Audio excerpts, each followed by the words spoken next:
Saya tidak ingin menceritakan kejadian ini, tapi karena dorongan ingin berbagi kisah paling menyeramkan yang saya pernah alami. Walaupun saya tahu resikonya, ketika saya bercerita sosok ini, mungkin saja dia akan datang lagi. Tapi saya memberanikan diri untuk menulis cerita ini tepat di malam Jumat.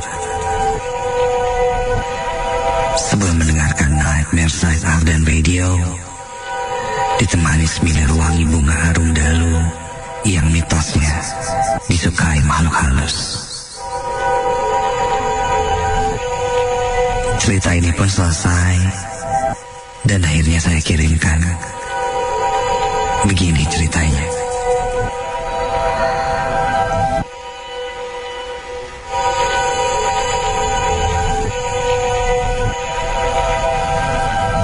Sebut saja saya Bang Ana. Saya tinggal di daerah Kopo. Alhamdulillah, saya sudah dikaruniai anak kembar perempuan, usianya kini 9 tahunan. Saya aktif di dunia seni tradisional Jawa Barat, tepatnya seni tari jaipong. Kedua anak saya pun saya masukkan ke sanggar tari jaipong sejak umur 4 tahun. Dan kejadian yang saya alami ini terjadi sekitar 2019, tepatnya di sanggar tari tempat anak saya latihan.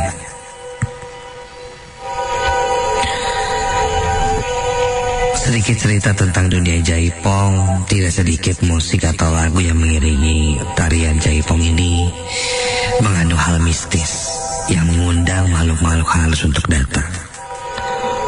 Konon katanya, ketukan gendang atau gamelannya sendiri itu ngisi, atau bahkan lirik lagunya mengandung lirik-lirik yang memanggil, atau istilah Sundanya nyambat karuhun-karuhun. Tidak sedikit pula para penari jaipong itu diisi oleh barang-barang atau mantra-mantra dengan tujuan menarik perhatian.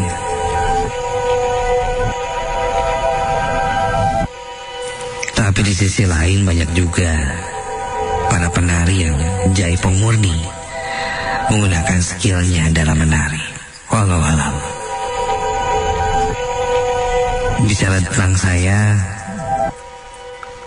sendiri dikaruniai batin yang cukup sensitif terhadap makhluk halus. Karena katanya sih sudah keturunan. Sanggar tempat anak saya latihan berada di daerah Cimahi Selatan. Setiap penunggu anak saya latihan, saya biasanya mengobrol dengan orang tua siswi yang lain. Tempat latihan anak saya ini cukup angker. Katanya banyak penampakan yang terjadi. Ya memang seperti itu. Saya pernah melihat sosok kuntilanak di tangga. Ada yang juga pernah lihat sosok anak kecil. Dan ada juga yang pernah melihat sosok tinggi hitam di tempat latihan jaipong itu. Ketika menunggu anak saya latihan, kebetulan salah satu orang siswa di sanggar tersebut juga ada yang mirip seperti saya. Bahkan lebih sensitif lagi. Sebut saja dia Abah Lintang. Abah Lintang ini bekerja sebagai teknisi eskalator di beberapa mall di sekitaran Bandung. Malam itu, Abah Lintang bercerita kepada kita, para orang tua siswa dan juga pemilik sanggar, tentang pengalamannya saat bekerja di salah satu mall di daerah sekitaran Bandung. Dalam ceritanya malam itu, Abah Lintang sedang memperbaiki eskalator dengan timnya. Sekitar jam 2 pagi. Abah Lintang mengeluarkan handphonenya untuk mengambil beberapa video untuk dokumentasi yang akan dilaporkan kepada pengelola mal sebagai laporan progres pekerjaan. Posisi pengambilan videonya menghadap ke eskalator yang sedang diperbaiki. Otomatis lantai di atasnya pun ikut terekam di video itu. Setelah mengambil video yang berdurasi sekitar 10 detik, Abah Lintang melihat sesuatu yang aneh. Ada yang janggal dalam video itu. Ada sosok putih yang melintas di lantai atas eskalator itu. Terlihat sangat jelas. Bahkan Abah Lintang sempat berkata, "Apa itu?" saat di video tersebut. Katanya setelah merekam video itu, Abah Lintang coba cek ke lantai atas memastikan apa yang dilihatnya tadi. Takutnya ada orang iseng, tapi ternyata tidak ada siapa-siapa. Dan itu terjadi jam 2 pagi. Tidak ada orang lain di sana. Kami yang ada dalam kumpulan orang-orang tua yang sedang menunggu muridnya itu pun mengomentari dan ingin melihat video itu. Abah Lintang pun langsung share videonya, dan ketika kami melihatnya, komentar pertamaku ketika aku lihat, "Wah, Bah,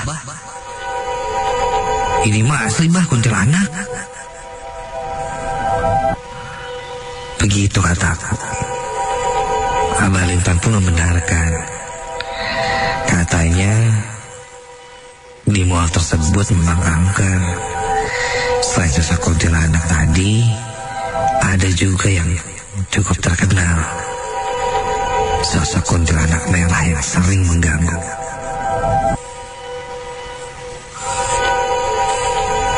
Aku ketika itu dengan santainya berkata, "Kuntilanak merah, Bah? Wah, itu mah lebih jahat tuh, Bah. Kuntilanak merah mah ngeri."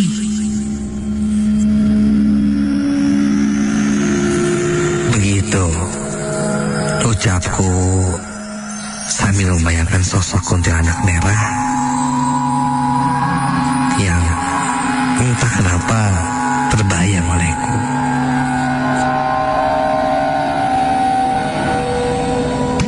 Konon katanya, kalau orang yang cukup sensitif membayangkan sosok hantunya, itu seakan-akan memanggil sosok hantu tersebut untuk datang. Dan ketika itu, di tengah hangat-hangatnya obrolan kami, tiba-tiba dari arah depan saya terdengar suara teriakan histeris seorang perempuan. Kami semua mendengarnya, dan ketika kita lihat, ada salah satu orang tua dari murid, seorang perempuan yang tiba-tiba saja sudah dalam posisi seperti merangkak.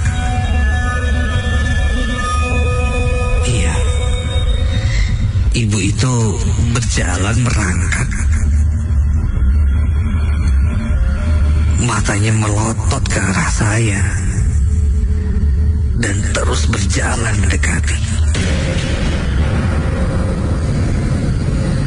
Dari tangannya terlihat seperti bersiap untuk mencakar.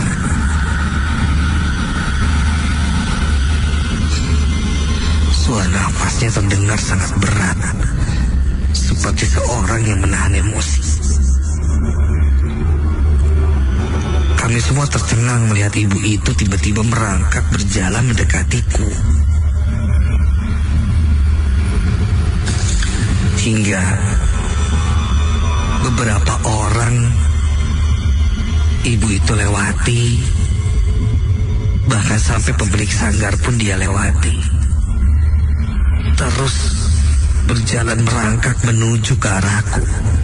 Dan kini sudah tepat berada di depanku. Ibu yang kesurupan itu tiba-tiba berkata kepadaku dalam bahasa Sunda. Dia bilang, "Anterkeun deui aing bongan saha di gerohan ka dieu." Yang artinya mungkin, antarkan aku lagi. Suruh siapa? Saya dipanggil ke situ.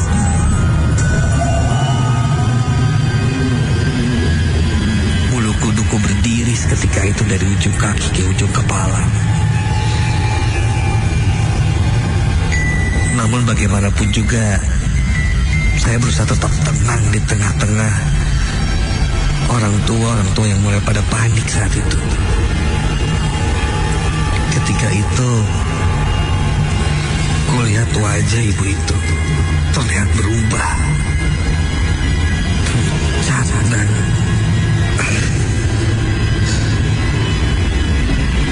wajahnya berubah seperti bukan orang yang kukenal. Tiba-tiba pandangan saya mulai gelap, seperti ada sosok hitam berdiri di belakang saya yang mencoba untuk masuk ke dalam tubuh. Tapi saya berusaha untuk tetap sadar, membaca doa-doa. Beberapa saat kemudian, ibu yang kesurupan tadi saya coba pegang kepalanya, lalu saya bacakan ayat-ayat suci. Tubuhnya menegak, melotot, berteriak sekencang-kencangnya. Tangannya mencakar-cakar saya. Ketika saya membacakan doa semakin keras, semakin tubuh ibu itu meronta dan mencakar. Aku pun berkata dan meminta untuk sosok itu pulang. Dan jika merasa terganggu, aku pun mohon maaf.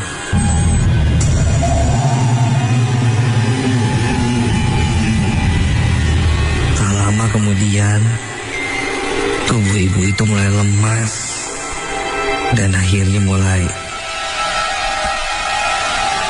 sadar kembali.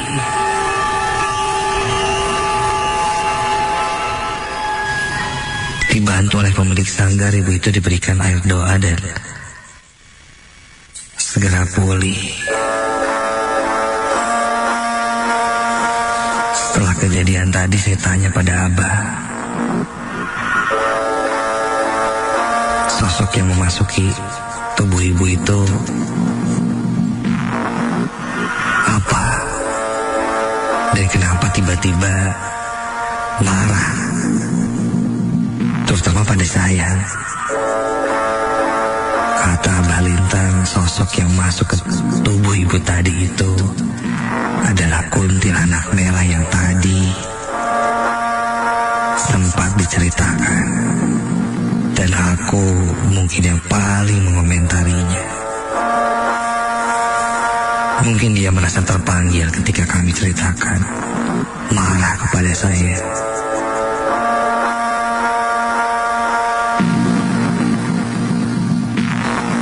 Dan ketika latihan selesai, kami hendak pulang. Saat itu, di salah satu sanggar tempat latihan itu, aku berniat untuk pamit pada pelatih. Dan ketika masuk ke ruang latihan, aku melihat ada yang sedang menari, seorang perempuan sudah cukup dewasa.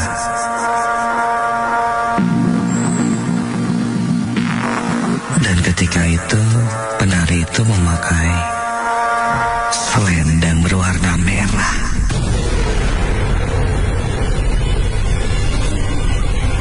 Seingatku, pelatih tarinya tidak seperti ini. Rambutnya diurai, panjang, memakai selendang merah, menari sambil bersenandung sendiri. Penasaran? Saya pun coba untuk bertanya. Teh punten, pelatih di mana ya? Saya mau pamit pulang. Perempuan itu pun berhenti menari, lalu melihat ke arahku.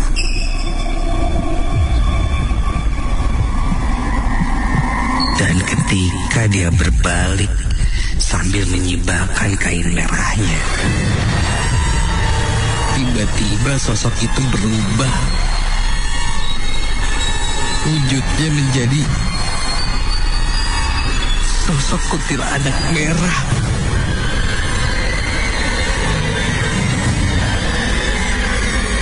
Rambutnya panjang dengan baju kain yang menutupi tubuhnya berwarna merah pekat. Dia menunjuk ke arahku dan berteriak.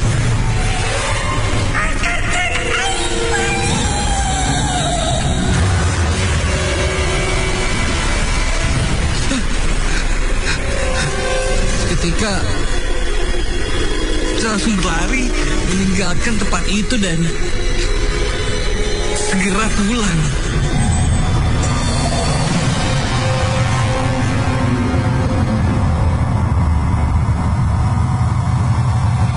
Untungnya setelah sampai di rumah, sosok itu tidak mengikuti lagi.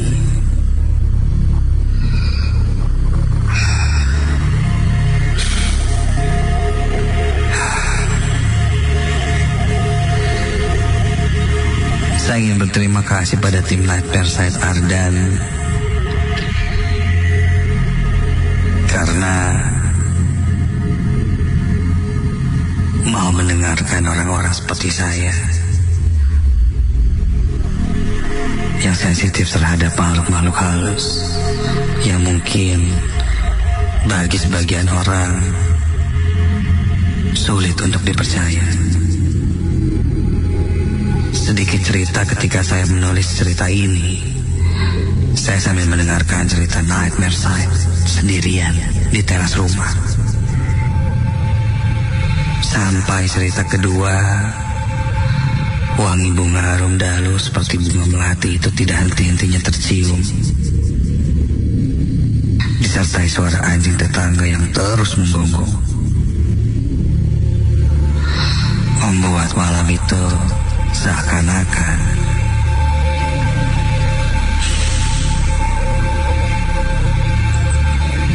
ketika saya menulis ini, sosok itu pun ikut